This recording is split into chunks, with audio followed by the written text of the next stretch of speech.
মা, তোমার high heel জুতো পরে যখন রান্নাঘরে কাজ করছিলে তখন আমি লুকিয়ে দেখেছি, তোমার হাঁটার ভঙ্গি আমাকে পাগল করেছে গু। আজ বিকেলে বিয়ে বাড়িতে যাওয়ার ছিল। সকালেই নতুন শাড়ি আর হাই হিল জুতো পরে প্রস্তুত হয়ে নিয়েছিলাম। কিন্তু হঠাৎ বাড়িতে মেহমান এসে গেল। তাদের জন্য খাবার বানাতে হলো।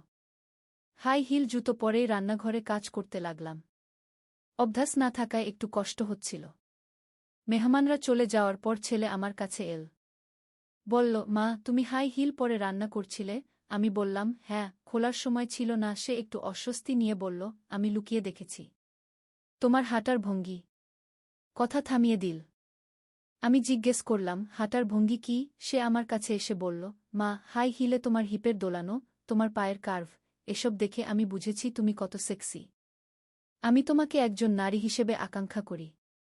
আমি তোমাকে ভালোবাসি, বিয়ে করতে চাই। আমার পায়ে এখনো হাই হিল জুতো পরা ছিল। হঠাৎ মনে হলো যেন মাটিতে পা রাখতে পারছি না।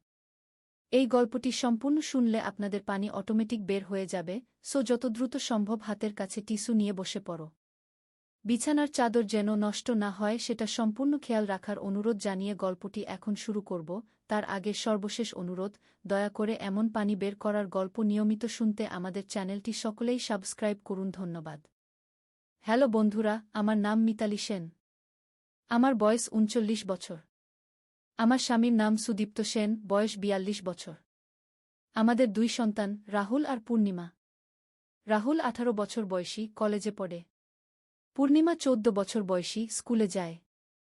আমার জীবনটা খুব সাধারণ ছিল। স্বামী সুদীপ্ত একটা প্রাইভেট কোম্পানিতে কাজ করে। আমি গৃহিণী। ২ সন্তান নিয়ে খুব সুখেই দিন কাটছিল। কিন্তু একদিন সবকিছু বদলে গেল। সেদিন ছিল শনিবার। সকালবেলা আমি রান্নাঘরে চা বানাচ্ছিলাম। হঠাৎ রাহুল এসে বলল, মা, আমার একটা কথা আছে। আমি বললাম, বল বাবা, কি কথা? সে একটু ইতস্তত করে বলল, মা, আমি তোমাকে একটা জিনিস দেখাতে চাই। রাহুল আমাকে নিয়ে গেল তার রুমে। সেখানে তার ডেস্কের উপর একটা পুরনো বাক্স রাখা ছিল। সে বলল, মা, এইটা আমি দাদু বাড়ির পুরনো ঘরে পেয়েছি। এর ভিতরে কি আছে জানো? আমি বললাম, না তো, কি আছে? সে বাক্সটা খুলল। ভিতরে অনেকগুলো পুরনো চিঠি, ছবি আর একটা ডায়েরি। রাহুল বলল, মা, এগুলো দাদুর লেখা। কিন্তু ব্যাপার হচ্ছে, এই ডায়েরিতে এমন কিছু লেখা আছে যেটা আমাদের পরিবারের একটা বড় রহস্য। আমি যখন এগুলো পড়েছি তখন খুব অবাক হয়েছি। আমি কৌতূহলী হয়ে বললাম, কি লেখা আছে? রাহুল ডায়েরিটা খুলে একটা পাতা দেখাল। সেখানে লেখা ছিল, আমাদের বাড়ির নিচে একটা গুপ্ত ঘর আছে। সেই ঘরে আছে আমাদের পূর্বপুরুষদের লুকানো সম্পদ। কিন্তু সেই ঘরে যাওয়ার পথটা খুবই বিপজ্জনক। আমার মাথা ঘুরে গেল। এমন কথা তো কোনোদিন শুনিনি। রাহুল বলল, মা, আমি আরও পড়েছি। দাদু লিখেছেন যে সেই গুপ্ত ঘরের দরজা খোলার জন্য একটা বিশেষ চাবি লাগে। সেই চাবিটা আছে আমাদের বাড়ির কোথাও। আমি বললাম, রাহুল, এসব তো রূপকথার গল্পের মতো শোনাচ্ছে। সত্যি হবে নাকি? রাহুল বলল, মা, আমি নিশ্চিত। দাদু খুব বিশ্বস্ত মানুষ ছিলেন। উনি মিথ্যে লিখবেন কেন? সেদিন সারাদিন আমার মন অস্থির ছিল। রাতে স্বামী অফিস থেকে ফিরে এসে আমি তাকে সব বললাম। সুদীপ্ত প্রথমে বিশ্বাস করতে চাইল না। কিন্তু যখন আমি ডায়েরিটা দেখালাম তখন সেও অবাক হয়ে গেল। পরের দিন রবিবার। আমরা সবাই মিলে বাড়ির প্রতিটি কোণে খুঁজতে শুরু করলাম। পূর্ণিমা প্রথমে ব্যাপারটা বুঝতে পারছিল না। কিন্তু যখন আমরা তাকে বললাম যে আমরা একটা রহস্যের সমাধান করছি, তখন সেও উৎসাহিত হয়ে গেল। আমরা খুঁজতে খুঁজতে দুপুর হয়ে গেল। কোথাও কোনো চাবি পেলাম না। হঠাৎ পূর্ণিমা চিল্লার করে বলল, দিদি, এইখানে কি? সে আমাদের বেডরুমের আলমারির পিছনে একটা ছোট্ট ফাঁক দেখিয়ে দিল। সুদীপ্ত আলমারিটা সরিয়ে দিল। দেখি দেয়ালে একটা ছোট্ট গর্ত। সেই গর্তের ভিতরে একটা পুরনো কাপড়ে মোড়ানো কিছু একটা। রাহুল সেটা বের করে খুল। ভিতরে একটা অদ্ভুত আকৃতির চাবি। সেই চাবির গায়ে কিছু প্রতীক খোদাই করা।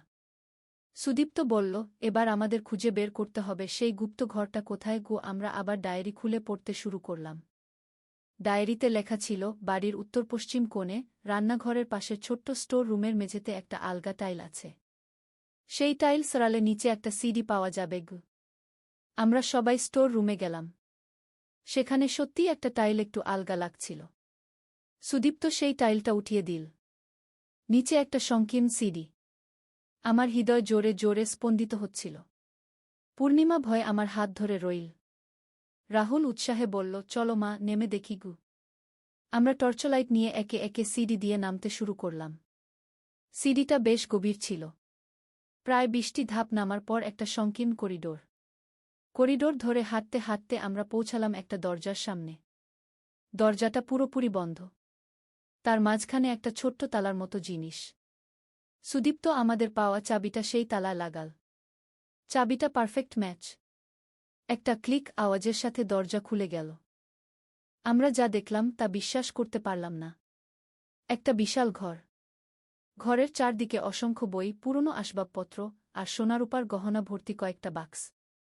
রাহুল অবাক হয়ে বলল, মা, এত আসল সোনা? পূর্ণিমা বলল, এত সুন্দর সুন্দর জিনিস।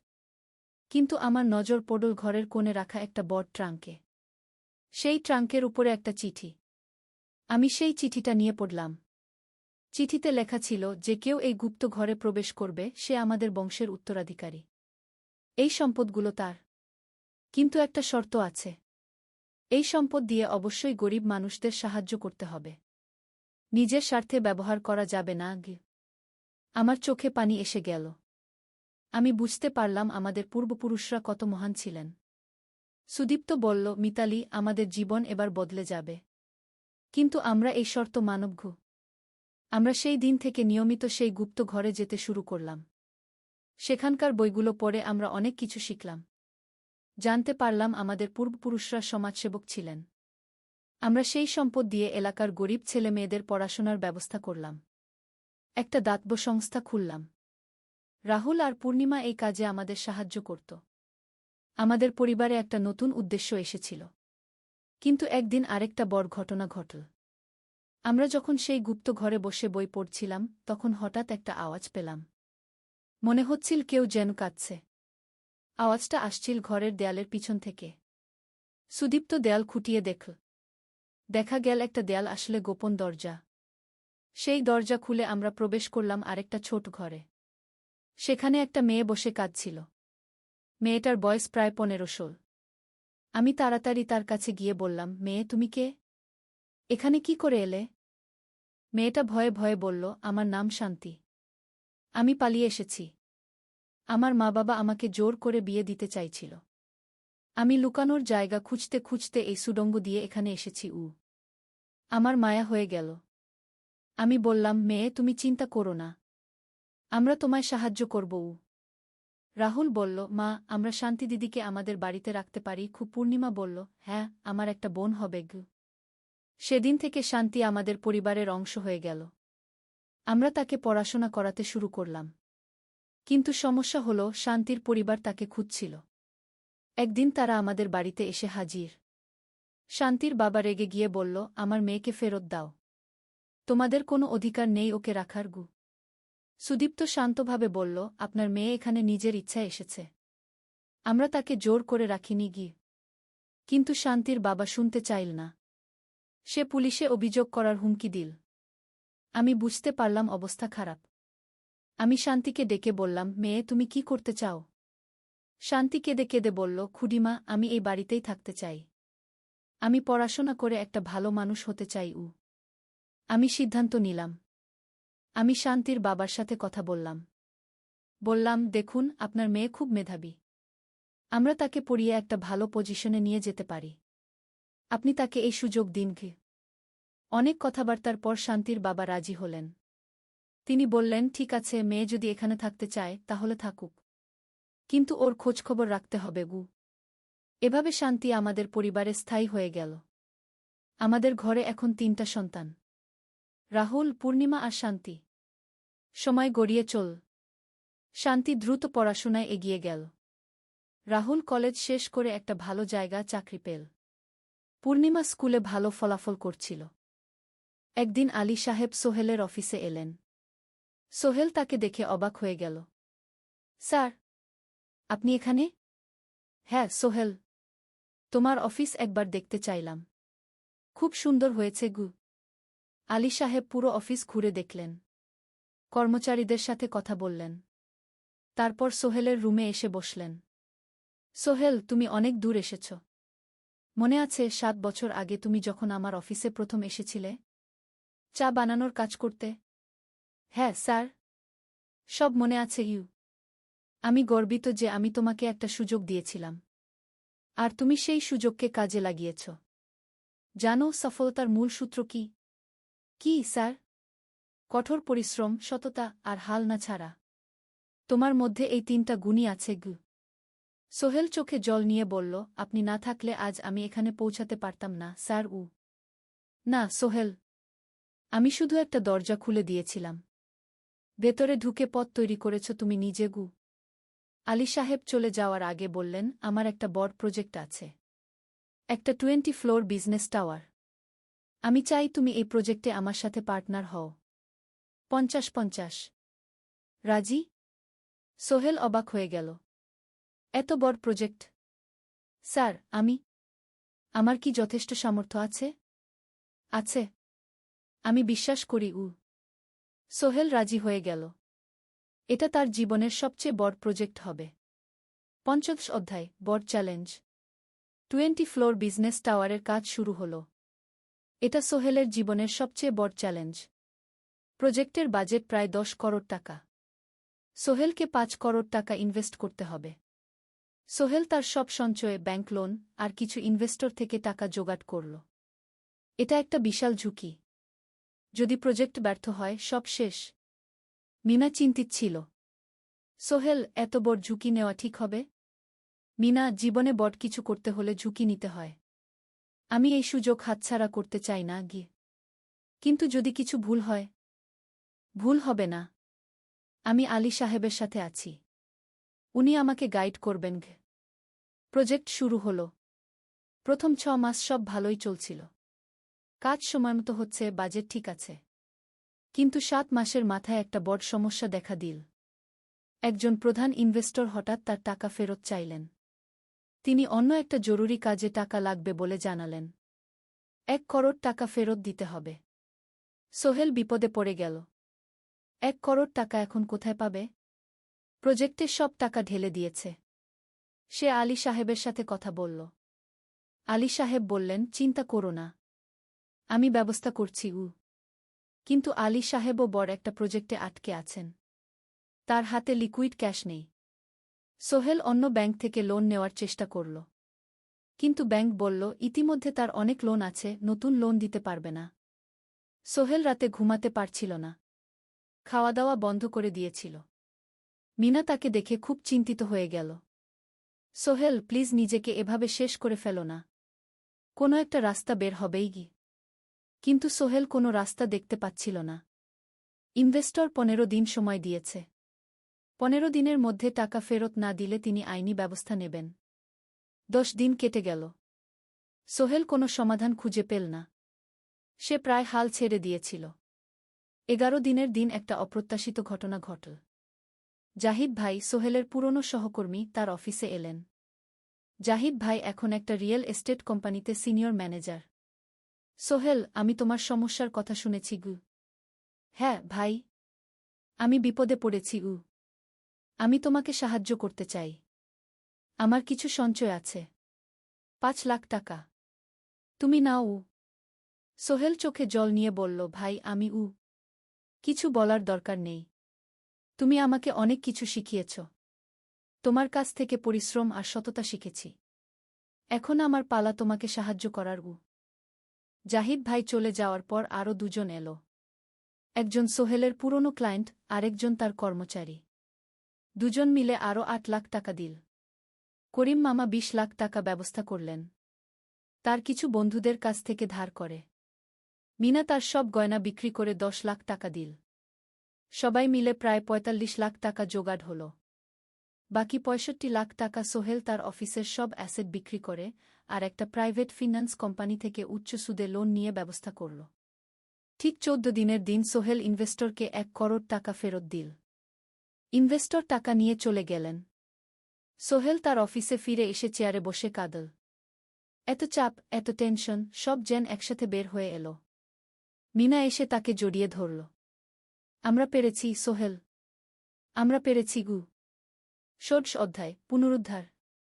এই ঘটনার পর সোহেল আরও সাবধান হয়ে গেল। সে বুঝল ব্যবসায় শুধু সাহস নয়, বুদ্ধিও লাগে। ঝুঁকি নিতে হয়, কিন্তু হিসাব করে। প্রজেক্ট চলতে থাকল। এবার সোহেল আরও সতর্কতার সাথে সবকিছু পরিচালনা করল। প্রতিটা খরচ হিসাব করল, প্রতিটা সিদ্ধান্ত ভেবেচিন্তে নিল। আরও 1 বছর পর 20 ফ্লোর বিজনেস টাওয়ার সম্পন্ন হল। চমৎকার বিল্ডিং, শহরের অন্যতম সুন্দর ভবন।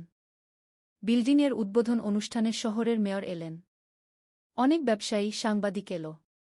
সোহেলের নাম পত্রিকায় ছাপা হল। স্বপ্নের শহরে এক তরুণ উদ্যোক্তার সফলতার গল্প। প্রজেক্ট থেকে সোহেলের লাভ হল প্রায় 2 করোড় টাকা। এই টাকা দিয়ে সে সব ঋণ শোধ করল। জাহিদ ভাইয়ের টাকা ফেরত দিল। করিম মামার ঋণ শোধ করল। যারা সাহায্য করেছিল সবাইকে টাকা ফেরত দিল। মিনার জন্য নতুন গয়না কিন, আরও সুন্দর। তার মাকে গ্রামে একটা নতুন পাকা বাড়ি বানিয়ে দিল। মা কাঁদতে কাঁদতে বললেন, তোর বাবা বেঁচে থাকলে কত খুশি হতো। তুই আমার সব স্বপ্ন পূরণ করেছিস গে।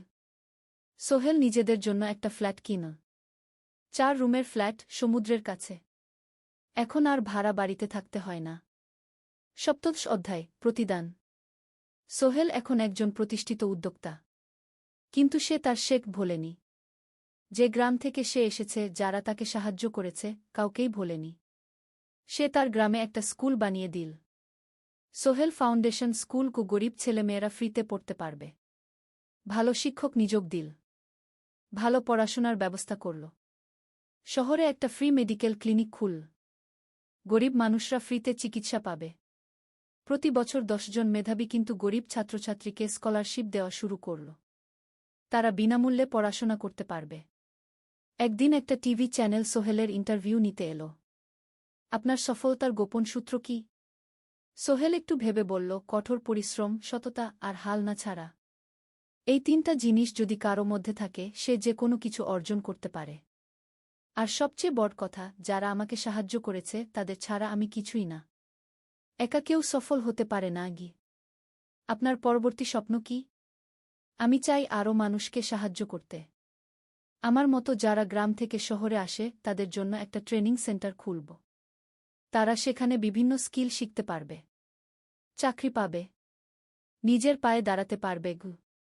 8ম অধ্যায়, নতুন প্রজন্ম। আরও 5 বছর কেটে গেল। সোহেল এখন 45 বছরের। তার মেয়ে সারা এখন 9 বছরের।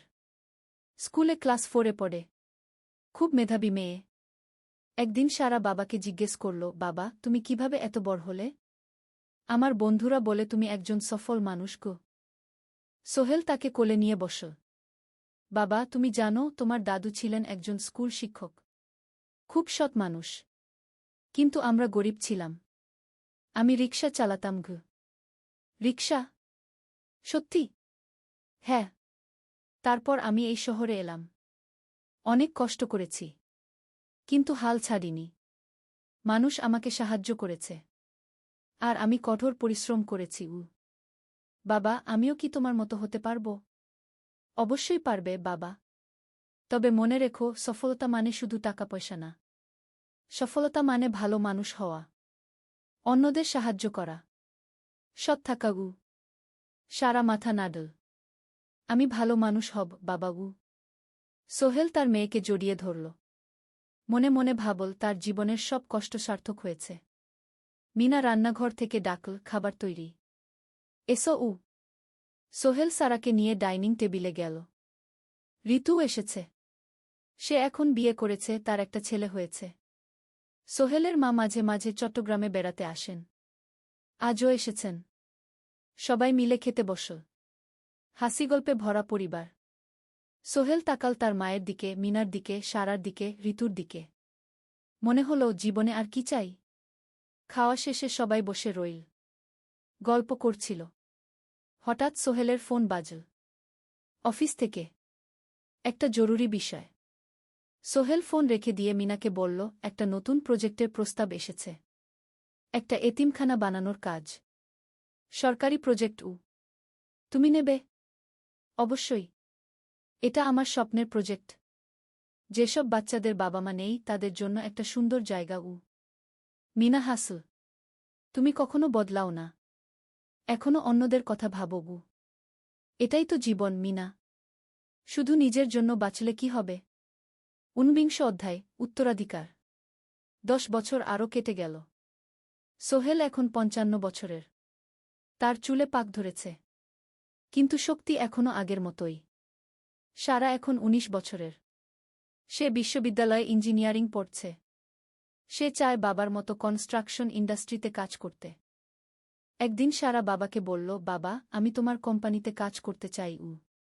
এখনও তো তোর পড়াশোনা বাকি। জানি, কিন্তু আমি এখন থেকেই শিখতে চাই। ছুটির দিনে তোমার সাথে সাইটে যেতে চাই। দেখতে চাই কিভাবে কাজ হয়। সোহেল খুশি হয়ে গেল। তার মেয়ে তার পথ অনুসরণ করতে চায়। ঠিক আছে, কিন্তু শর্ত হলো তোকে সবকিছু নিজ থেকে শিখতে হবে। কোনো স্পেশাল ট্রিটমেন্ট পাবি না। আমি তো তাই চাই, বাবাগু। সারা তার বাবার সাথে কাজ শিখতে শুরু করল। সে দেখল কিভাবে শ্রমিকরা কাজ করে, কিভাবে ম্যাটেরিয়াল বাছাই করতে হয়, কিভাবে একটা প্রজেক্ট ম্যানেজ করতে হয়। সোহেল তাকে কোনো সহজ পথ দিল না। সারাকেও সবার মতো কষ্ট করতে হল। সাইটে রোদে দাঁড়িয়ে থাকতে হল। শ্রমিকদের সাথে কথা বলতে হল। কিন্তু সারা হাল ছাড়ল না। সে তার বাবার মেয়ে। পরিশ্রম করতে জানে। ৩ বছর পর সারা গ্রাজুয়েট হল। সে সোহেলের কোম্পানিতে জুনিয়র প্রজেক্ট ম্যানেজার হিসেবে যোগ দিল।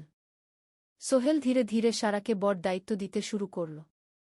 সারা তার বাবার মতোই সৎ, পরিশ্রমী। ২০ অধ্যায়, সমাপ্তি নয়, নতুন শুরু। আরও ৫ বছর পর। সোহেল এখন ৬০ বছরের। সে সিদ্ধান্ত নিল, এবার অবসর নেওয়ার সময় এসেছে। কোম্পানির দায়িত্ব সারাকে দেবে। একটা অনুষ্ঠান করা হল। সোহেল আনুষ্ঠানিকভাবে কোম্পানির চেয়ারম্যান পদ থেকে অবসর নিল। সারা হল নতুন ম্যানেজিং ডিরেক্টর। সোহেল তার বক্তব্যে বলল, আমি যখন এই শহরে এসেছিলাম আমার পকেটে ছিল মাত্র ৫,০০০ টাকা। একটা ছোট্ট ব্যাগ। আর অনেক স্বপ্ন। আজ ৪০ বছর পর আমি পেছনে ফিরে তাকাই, দেখি একটা দীর্ঘ পথ। সেই পথে অনেক কষ্ট ছিল, অনেক বাধা ছিল। কিন্তু ছিল অনেক ভালোবাসাও। অনেক মানুষের সাহায্যও। আমি বিশ্বাস করি সফলতা একা আসে না। এটা আসে অনেক মানুষ